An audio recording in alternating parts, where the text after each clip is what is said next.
ಆ ಕಾಲಕ್ಕೆ ಅಮ್ಮ ಹೇಳಿದ್ರು, ಅಮ್ಮನನ್ನೇ ಧ್ಯಾನಿಸುತ್ತೇನೆ. ಸ್ಮರಿಸೆ ಭಕ್ತಿಯೊಳಾದಿ ಮಾಯೆಯ ಹರಿಯ ನಾಭಿ ಕಮಲ ನಾಳದಿ ಮೆರವ ಪದಗೋಚರಿಸಲ್ಗೆ ಪದಟಾಕ್ಷಣವೇ ಧೈರ್ಯದಲ್ಲಿ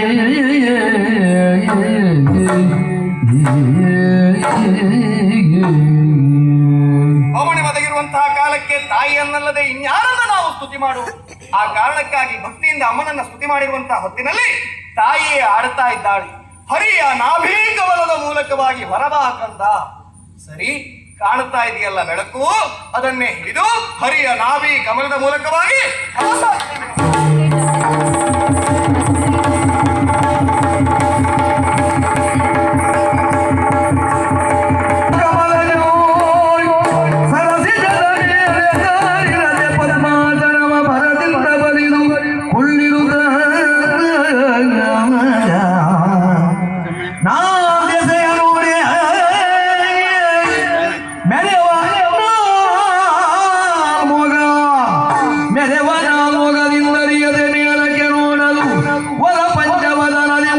ಪರಿಶೋಭಿಸಲು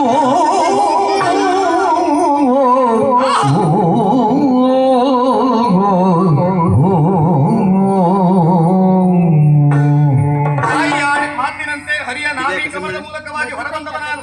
ಬಂದು ಕುಳಿತುಕೊಂಡಿರುವಂತಹ ಈ ಸಮಯದಲ್ಲಿ 4 ಕಡೆಗಳಲ್ಲಿ ನೋಡಿದಾಗ 4 ಮುಖವೂ ಬಂತು. ಮೇಲ್ಮುಖವಾಗಿ ನೋಡಿದಾಗ ಇನ್ನೊಂದು ಮುಖವು ಸೇರ್ಪಡೆಗೊಂಡಿತು.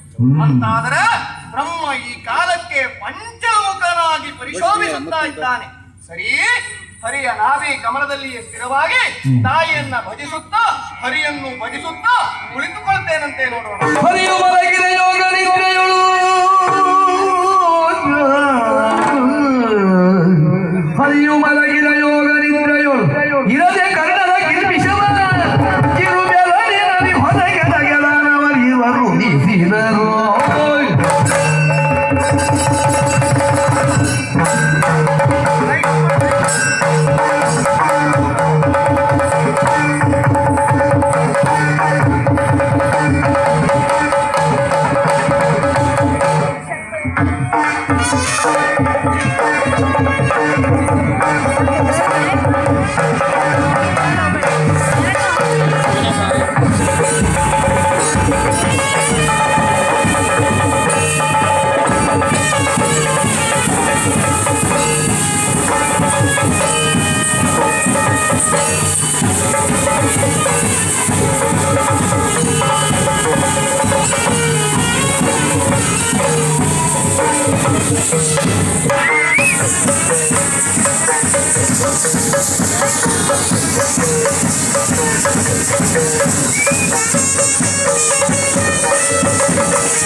ಏನಿದು ವಿಪರ್ಯಾಸ?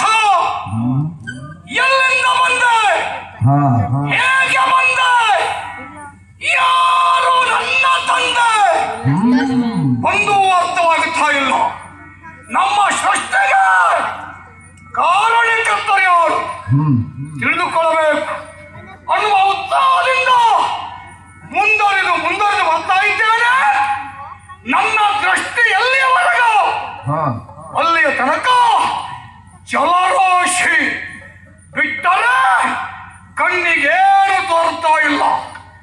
ಕಾರ್ಗತ್ತಲೆ. ಹಾಗಿದ್ರೆ ಕಾಣುವ ಈ ಸ್ಥಳಕ್ಕೆ ನಾನೊಬ್ಬನು ಅಲ್ಲ, ಇನ್ಯಾರಾದರೂ ಇದ್ದಾರೋ ತಿಳಿದುಕೊಳ್ಳಬೇಕಲ್ಲ. ನೋಡ್ತೇನಂತೆ.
ಕಣ್ಣು ಹಾಯಿಸಿ ಸತ್ತು ಜಲದ ರಾಶಿ.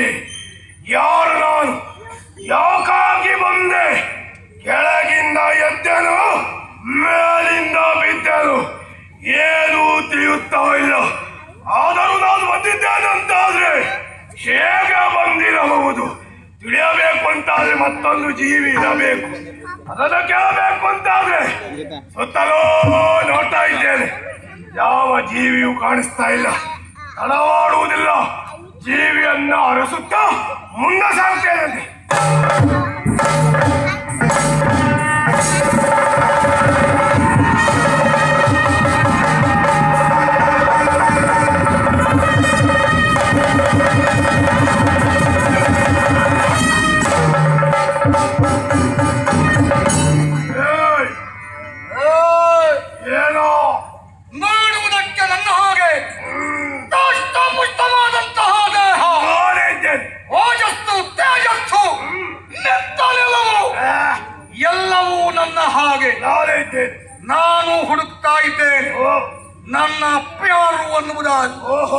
ಭವಿಷ್ಯ ನನ್ನ ಅಪ್ಪ ನೀನೇ ಇರ್ಬೇಕು.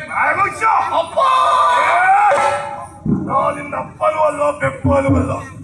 ನನಗೆ ಮೊದಲಾಗಿ ಕಂಡಿದ್ದು ನೀನು. ಅಂದ್ರೆ ನನ್ನ ಅಪ್ಪ ನೀ ಅಲ್ಲ. ನಾನಲ್ಲವೇ ಅಲ್ಲ. ಹಾಗಿದ್ರೆ ನೀ ದೊಡ್ಡ ಬೆಪ್ಪ ಅಂತ. ಮತ್ತೆ ಮೊದಲಾಗಿ ನಾನು ಕಂಡಿದ್ದು ನಿನ್ನನ್ನು. ಹಾಗಾಗಿ ನನಗ ತಂದೆ ನೀನು. ಓ ತಂದೆಯೇ, ನನಗಪ್ಪ ನೀನಲ್ಲ, ನಿನಗಪ್ಪ ನಾನಲ್ಲ. ಹುಟ್ಟಿದ್ಯಾಕೆ ಗೊತ್ತಿಲ್ಲ, ಹುಟ್ಟಿಸಿದವರು ಯಾರು ಅಂತೂ ಗೊತ್ತಿಲ್ಲ. ಗೊತ್ತಿಲ್ಲ. ಹೋಗಲಿ ಬಿಡು. ಆದರೆ ಕಾಣುವ ಈ ಸ್ಥಳಕ್ಕೆ ಮೊದಲಾಗಿ ಬಂದವನು ನಾನು ಎಂಬಲ್ಲಿಗೆ ನಾನೇ ಜ್ಯೇಷ್ಠ, ನಾನೇ ಕನಿಷ್ಠ, ನಾನೇ ಹಿರಿಯ, ನಾನೇ ಕಿರಿಯ, ನಾನೇ ಅಣ್ಣ, ನಾನೇ ತಮ್ಮ. ಅಣ್ಣ ತಮ್ಮ, ತಮ್ಮ ಅಣ್ಣ, ಅಣ್ಣ ತಮ್ಮ, ತಮ್ಮ ಅಣ್ಣ, ಅಣ್ಣ ತಮ್ಮ, ತಮ್ಮಣ್ಣ, ತಮ್ಮಣ್ಣ, ತಮ್ಮ ತಮ್ಮನೇ, ಹೌದು ಅಣ್ಣ ಅಣ್ಣನೇ. ಅಣ್ಣನೇ. ನಿನಗೆ ನಾನು ಅಣ್ಣ. ಯಾ ತಮ್ಮ, ನಾಳೆ ದಿವಸ ಒಬ್ಬ ವ್ಯಕ್ತಿ ಸಿಗ್ತಾನೆ. ಏ ಅಣ್ಣ ಇಲ್ಲಿ ಬಾ, ಏ ತಮ್ಮ ಇಲ್ಲಿ ಬಾ. ಸರಿಯೇನೋ? ಆಗ್ಲಿಕ್ಕಿಲ್ಲ ಬಾ. ಇದು ಭೂಷಣಪ್ರಾಯವಾದದಲ್ಲವೇ ಅಲ್ಲ, ಬೇಕಲ್ಲ. ನಮ್ಮ ಕರೆಯುವುದಕ್ಕೊಂದು ಹೆಸರು.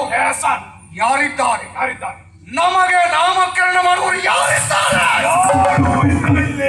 ನಮಗೆ ನಾವೇ ಎಂಬಲ್ಲಿಗೆ ನಾನೇ ಜ್ಯೇಷ್ಠ, ನೀನೇ ಕನಿಷ್ಠ. ಮೊದಲಾಗಿ ಅಣ್ಣನಿಗೊಂದು ನಾಮಕರಣ ಮಾಡು. ನಾನೇ ಮಾಡ್ತಾನೆ.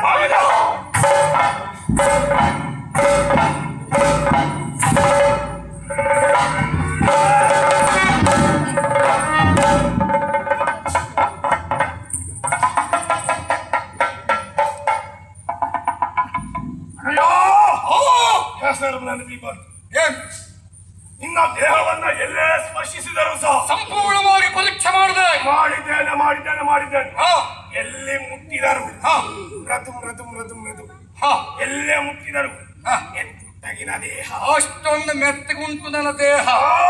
ಮೆತ್ತಗುಂಟು ಅನ್ನುವ ಕಾರಣಕ್ಕಾಗಿ ಮುಟ್ಟದಲ್ಲೇ ಮುಟ್ಟಿಬಿಟ್ಟೇನೋ? ಹಾಗಲ್ಲ ಅಡಯ. ಮತ್ತೆ ಗಟ್ಟಿ ಉಂಟು ಎನ್ನುವುದಾಗಿ ಪರೀಕ್ಷೆ ಮಾಡಿದ್ದು. ಯಾವ ಭಾಗನೂ ಗಟ್ಟಿಲ್ಲ. ಮೃದುವಾದ ದೇಹ ನನ್ನದ್ದು. ಹಾಗಾಗಿ ನಾಮಕರಣ ಆ ಕಾರಣಕ್ಕಾಗಿ ನನ್ನ ಯೋಚನೆಗೆ ಬಂದಂತ ಹೆಸರು ನೀನು ಮಧು. ಎಂದೆಂದ ಅದು ಮೊದಲುಗೊಂಡು ನನ್ನ ಹೆಸರು ಮಧು.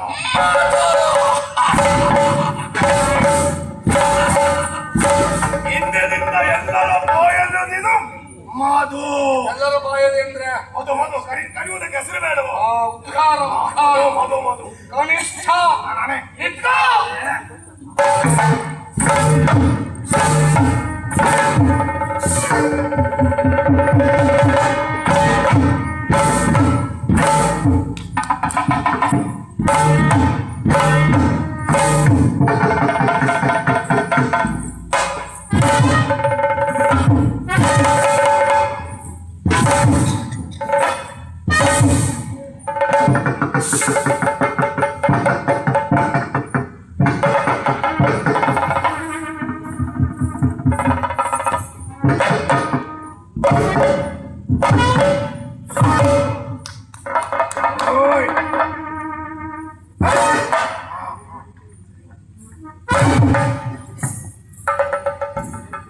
ಏನಾಯ್ತು?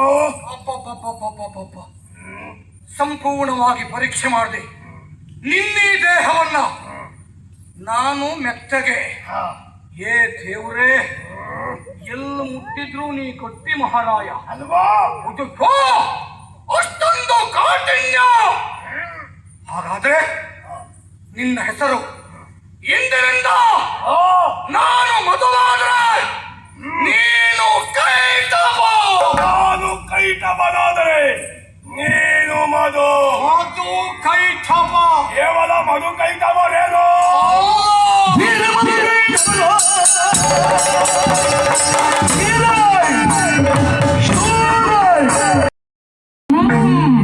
ಜಗದಿಯ ಶೋಧಿಸುವಾನ ಆಗಾರವ ಹುಡುಕುದ ನಾವೈದುವ.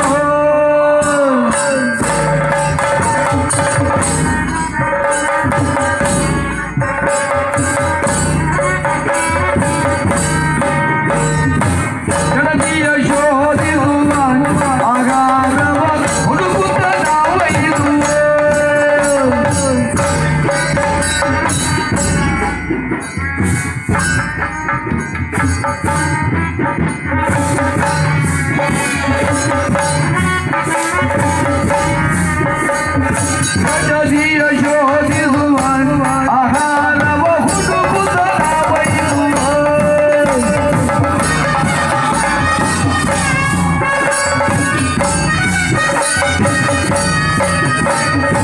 ಗಜದಿಯ ಶೋಧಿಸುವ ಆಹಾರವ ಹುಡುಕುತ್ತ ಬಯಸುವ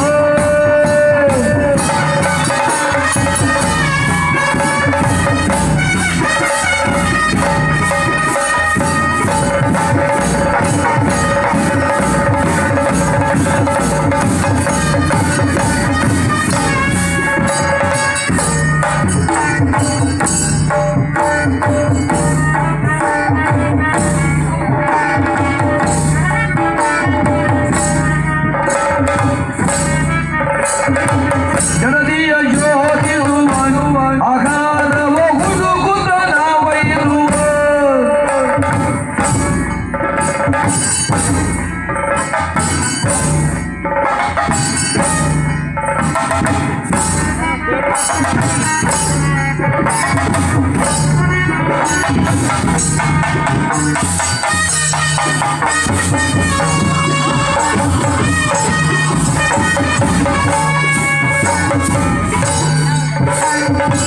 ಜನದಿಯ ಶೋಧಿಸುವ ಆಗಾರವ ಹುಡುಕುತ್ತ ಬಯಸುವ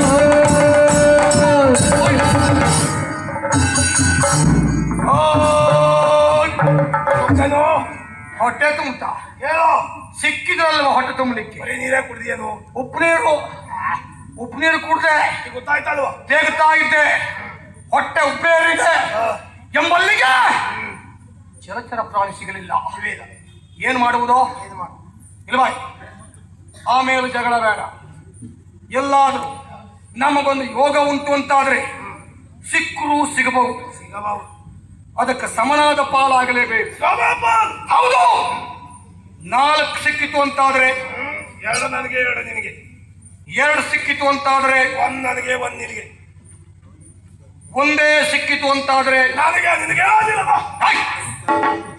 ಇದು ಪಾಲ ಅದೇ ಹೇಗೆ ಪಾಲಾಗ್ತದೆ ಸರಿಯಾಗ್ಲಿಲ್ವೇ ನಾನು ಜ್ಯೇಷ್ಠ ನಾನು ಪಾಲು ಮಾಡಬೇಕು ಹೇಗೆ ಎಲ್ಲಾದ್ರೂ ಒಂದೇ ಸಿಕ್ಕಿತು ಅಂತಾದ್ರೆ ಮಾಂಸ ರಕ್ತ ಚರ್ಮ ಎಲಬು ಎಲ್ಲ ನನಗೆ ನಾನೇನ್ ತಿನ್ಬೇಕು ಮಣ್ಣ ಹೊಲಸು ಹೊಲಸು ಇನ್ನು ಉಳಿದದ್ದು ಹೊಲಸು ಮೊದಲಿಗೆ ಬಂದವ ನೀನು ಹೊಲಸ್ತಿರ್ಬೇಕು ಆ ಏ ಜ್ಯೇಷ್ಠ ನಾನು ಏ ಸಮನಾದ ಪಾಲು ಮಾಡ್ತಾ ಇದ್ದೇನೆ ಮಾಡ್ಬೇಕು ಒಪ್ಪಿಗೆ ಉಂಟಾ ಇಲ್ಲವೇ ಇಲ್ಲ ಏಯ್! ಏನು ಇನ್ನೊಂದು ಗಣವಾನ ಅಂತಾದ್ರೆ ಸಮನಾದ ಪಾಲಾಗುವುದಕ್ಕೆ ಒಂದು ಕಾಲ್ ನೀ ಹಿಡಿಯುವುದು ಇನ್ನೊಂದು ಕಾಲ್ ನಾ ಹಿಡಿಯುವುದು ನೀ ಆ ಕಡೆ ಎಳೆ ನಾ ಈ ಕಡೆ ಹಿಡಿತೇನೆ ಎಳೆ ಪರಕ್ ಇನ್ನೊಂದು ಮೇಲೆ ಈ ಶಬ್ದ ಬರಬೇಕು ಇದು ಬರುತ್ತಾ ಸಮನಾದ ಪಾಲಾಯಿತು ಅಂತಲೇ ಅರ್ಥ ತಮ್ಮ ಜಲಚರ ಪ್ರಾಣಿಗಳಿರುವುದಲ್ಲಿ ನೀರು ಹರಿದು ಹೋಗುವ ಗೋವು ಆ ಗೋವನ್ನ ಹಿಡಿದು ಪಾಮುಂದತ್ತ